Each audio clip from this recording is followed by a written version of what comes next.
السلام عليكم ورحمة الله تعالى وبركاته.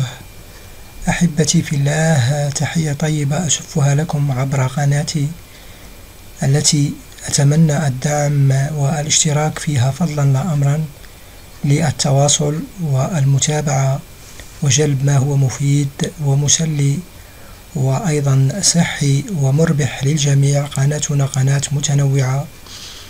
اليوم جئتكم في هذا الفيديو لمعلومة قد يعلمها الكثير وقد يجهلها الكثير، وسأخبركم بها. فقط أرجو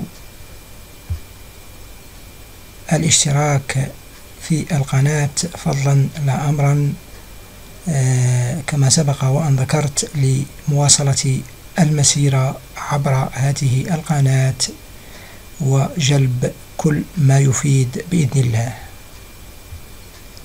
لن أطيل عليكم، فقط وددت أن أوصل هذه المعلومة لتدل على عظمة الخالق سبحانه وتعالى، والتي بسببها أسلم الكثير من الغير معتنقين للإسلام أو من ديانات أخرى، وهي تخص عدم الطيران فوق الكعبة المشرفة، ولماذا لا يوجد مطار في مكة المكرمة. المعلومات هذه أدخلت الكثير الإسلام. تعتبر الكعبة المشرفة مركز الأرض، فهي تقع وسط بقعة الأرض التي تخلو من أي ميلان أو انحراف أو اعوجاج، ولكونها مركز الجاذبية الأرضية فهي بطبيعة الحال تقوم بجذب الشحنات المغناطيسية، ولهذا فإن أول نقطة تستقبل إشراق الشمس هي الكعبة. ولهذه الأسباب، ولكون الكعبة المشرفة مركز الجاذبية الأرضية وهي مركز جذب والتقاء الإشعاعات الكونية للجاذبية على سطح الأرض، فإن منطقة فراغ في طبقات الهواء التي تعلو مكة المكرمة يستحيل التحليق فوقها سواء من قبل الطيور أو حتى الطائرات، لأنها مركز جذب مغناطيسي.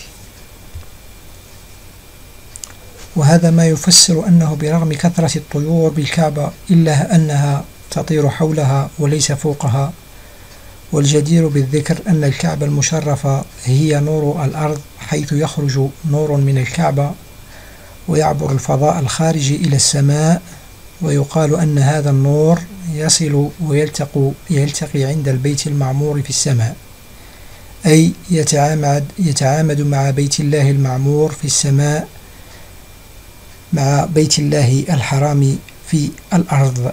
فسبحان الله والله أكبر. أتمنى لكم حج أو عمرة في بيت الله، ولا تنسونا بالدعاء. وفق الله الجميع. السلام عليكم ورحمة الله تعالى وبركاته.